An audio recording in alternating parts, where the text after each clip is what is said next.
Hey everyone, happy Wednesday, January 20th. Happy Inauguration Day. And with us today on live is Chris and Eric, or are Chris and Eric Martinez. We loved doing this episode with you guys. This was so much fun. So thank you again for taking the time to do it with us. Dominica, Rory, what is going on? Thank you guys for having us on. I mean, the pleasure was all ours, and you guys brought the heat with all the good questions. And yeah, we're just here to just deliver some value to the audience. So yeah, we're excited. You guys definitely did just that because we received quite a few comments just on our little promo video that we did of you guys. People are excited. People are on fire to get to know who you guys are. And they loved a lot of these profound quotes that you guys have. You're full of this magic and people are feeling it. So thank you. For those of you who haven't watched the episode yet, we highly encourage you do on YouTube later today, but also you can listen to this wherever you get your podcasts, Apple Podcasts, obviously. But some topics that we talked about with Chris and Eric, we talk about the 7 neighborhoods of Instagram and how you can utilize each of these strategies to generate leads. So we talk about so many different encouraging things on this episode, but one of the main spots that we focused on was how to get clients on Instagram, because that's a topic that a lot of you guys have asked us about. And these guys are the masters at it. So yeah, lots of good things there. We also talked about how to raise brand awareness and how to go from being a business owner to become a business coach. And so that was just really fun to hear your guys' story about that. I had never heard it before. So that was fun for me. So again, if you guys haven't had a chance to listen yet, highly encourage that you do. But some questions that we have for you guys, if you don't mind, if we can just put you on the hot seat. You ready? Okay. So one of the questions that came in was for Chris and Eric, hey, when is the right time to offer merch through social media? If you're just getting a business started, what do you think? Yeah, that's a good question. I mean, I like kind of almost like if with Gary V's approach with jab, and then hook. I mean, but I always like saying maybe just do a 3-to-1 ratio where it's you're giving 3 pieces of value, just to warm people up and just get them to know, trust you. And then maybe just hit them with a call to action. And it doesn't have to be a hardcore call to action, oh, hey, go buy this or go to my bio and purchase this. It could just be something just to direct them and lead them to, possibly just giving them more value, like a free opt-in or just, exchange for an email. Yeah. And honestly, I'm not an expert in merch or e-commerce or anything like that, but I think my hunch would say to definitely double down on stories and take people behind the scenes. And I think you can offer your merch a lot more on stories than you would a standalone post or something like that. You know what I mean? Because people are just constantly going through stories really, really fast, and attention spans. And they're not going to remember that let's say that on Monday you promoted your merch, then you go off and do it Wednesday again. You know what I mean? I think you just kind of do it more repeatedly and just demo things than behind the scenes type of stuff with merch. Mm-hmm. That's solid. Yeah. Nice. And so when do you think they should implement that? If day one of starting their Instagram journey, or 1 month in or a year in, what do you think? Gotcha. Yeah, I would say I wouldn't do it right off the bat if they're just getting started. I would kind of story tell a little bit more, kind of what brought them to bringing this merch to life. What's the story brand behind it? What's the mission or the vision going forward? So you bring people on board and they want to be a part of it. So this way it's not looking like it's just direct selling at these people and just throwing at their face. You know what I mean? They want to be a part of something first. And I would say at least give it a month to warm people up and just, deliver value. Just, like Chris said, talk about the story brand of everything, kind of like the whole mission, the movement you're trying to create. And then after a month, maybe just feel a little bit more comfortable, see how the vibe's going, and then just put out a couple CTAs. Or it could be that if you look at the month scope, the first 3 weeks of the month is just what Eric said, just giving value, telling the story behind it. And then that final week of the month could be all just hardcore promotion. You know what I mean? Mm-hmm. Really just putting it out there on all channels. Yeah. And you got to build up your brand. I mean, and think about what type of merch is going to resonate with people. You don't want to just create 300 different logos and try and sell all of those.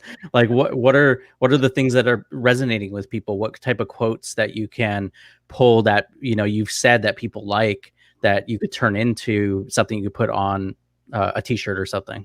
Yeah, absolutely. Yeah, it's funny you mentioned that too, Roy. I was on a Clubhouse just chat last night, and I was listening in, and some guy was just saying that it's one of the hardest things to do is build a personal brand and actually, get people to have a general interest in you and keep them entertained and keep them to, engage in your content. So I couldn't agree more. It's very challenging. Yeah. Yeah. Go ahead, Roy. I was also gonna say you have to also pull back and look. We're talking Instagram, but certain platforms where you can actually promote and integrate with merch systems, such as YouTube. You can't do that until you hit a certain amount of subscribers on your channel. So some of it is dependent upon that, and just going in knowing that. You may see other people doing that. You may not even know that the only way you can do that is to have met those certain requirements. Mhm. And every platform has different requirements. So whichever platform that you're wanting to do this on, just know the requirements to make that happen. It doesn't mean you can't mention it as part of what you're doing, but in order to tap into some of those things where you see it just automatically pop up on every video or thing, you have to what I'm trying to say here. Just be aware that those requirements are different for every platform. For sure. Let me take it one step further and ask you guys, because I feel like it's something that's so overlooked by a lot of people when they just get started. How often do you guys look at your metrics and analytics on social media? Is that something you pay close attention to? Yeah, I'm definitely, especially me on Instagram. I'm really like looking at the metrics and the insights and just seeing like the reach, how many saves it got, impression, because it is important. If I'm not really checking that and getting the analytics to be where I want them to be or just like increase, then it's like I feel like I'm doing something wrong, and I really feel it's like numbers don't lie.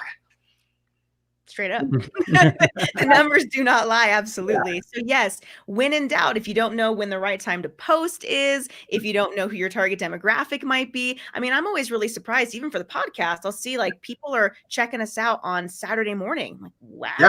I wouldn't have normally guessed that. Right. So these things are important to pay attention to, I would say. Yeah. All right. Another question real quick, unless there's anything you want to say about that. No, I was gonna say like if like there's engagement that's like low, I just tell Eric just throw a selfie on there without a shirt, Yeah, feature the brows, gentlemen. Feature the brows. Oh, that's awesome.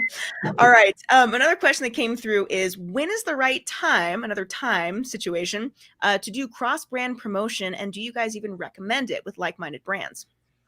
Yeah, I definitely recommend it. Like something we teach like our students in our program is like there's basically 3 ways to like generate traffic. And the first one is where you're creating traffic, right? And that's like mainly organic posts that you do like on Instagram, Facebook, YouTube, all that stuff. The other one is, paid advertisement, right? So you're buying traffic. So that's a whole different animal. But then the third one is borrowing traffic. So where you do like JVs, you do affiliates, cross collaborations, all that type of stuff. So I think it is important to really do that because it's a whole another side of like, a marketing like channel to be able to drive traffic to your brand and help other people out. And those JVs and collabs are really big time if you connect with the right person, so to like answer like when's the timing for that? I mean, I wish I had the right answer. I mean, I would say you start building those relationships and planting those seeds early on, because like what we've known, it takes so long to sit there and let those like seeds actually sprout to where it's like the opportunity to like be like, hey, we just promoted you. We've been like helping you out. Can you scratch our back now? You know what I mean? So I would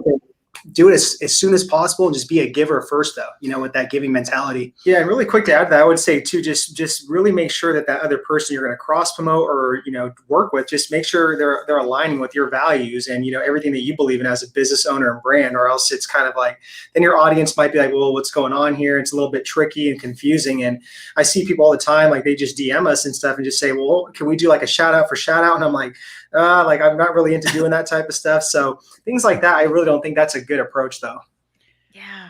Really. Yeah. And I want to say that like you guys have done a great job of this, and it does take a lot of time to make it happen. I don't know. It was maybe like a month or two ago. You guys had Seth Godin on your podcast, right? Yeah. How did that come about? How did you build that relationship to give people an idea of how you get someone who is so well known in the marketing world to be on your podcast? Yeah, I mean, so I'm subscribed to his like daily blog, and I think he mentioned on there that he was like looking to do like podcasts because he was coming out with this new book. So he put it out there, but he has a rule to where I think you need to have like 100 episodes to show that like you've like have some credibility and some experience like interviewing him. And I mean, that's cool that he does that. So we just reached out to him. He had the email right there, and we just told him like, hey, your book's coming out. Like these are some of the people we've had on our podcast. Would love to get you on there and be able to help you promote your book. You know what I mean? So he was all for it, and it kind of just happened that way. Yeah, and just a tip even for the listener, just like when you are like trying to approach people and collaborate, like even for us, like for our podcast, we have like an entire like spreadsheet, a CRM system as to like who we want to target, like who's the gatekeeper, what was the last date that we contacted them, what was their response. And then what I like doing too is like just doing a direct Instagram DM to them and doing an actual video of both of us, just make it very personable, different. And some people will respond and some people won't, and it's just a numbers game. So, for me, it's just all about keeping track of like all those stats and everything and just being persistent. Mm-hmm. I love that idea of doing a personal video. That's brilliant. Take it one step further than the voice memo. Make it even more personal. Exactly. Awesome. Yeah, and the thing it makes me also think of is that that when you guys were building your podcast, you said you had to have 100 episodes done to reach out to them. So when you were building the podcast, you probably weren't even thinking about that, right? And I think that's something to keep in mind, is that when we're building stuff, we don't always know what the requirements are of someone that's at that type of level, that what they're going to say is like, okay, well, you have to have this, you have to have this many followers or whatever it is for me to work, to interview you or work with you or, do a brand cross promotion or whatever it is. So don't discount people who are rising as well with you. Exactly. Absolutely. Because that's what allows you the opportunity to continue to build and to grow.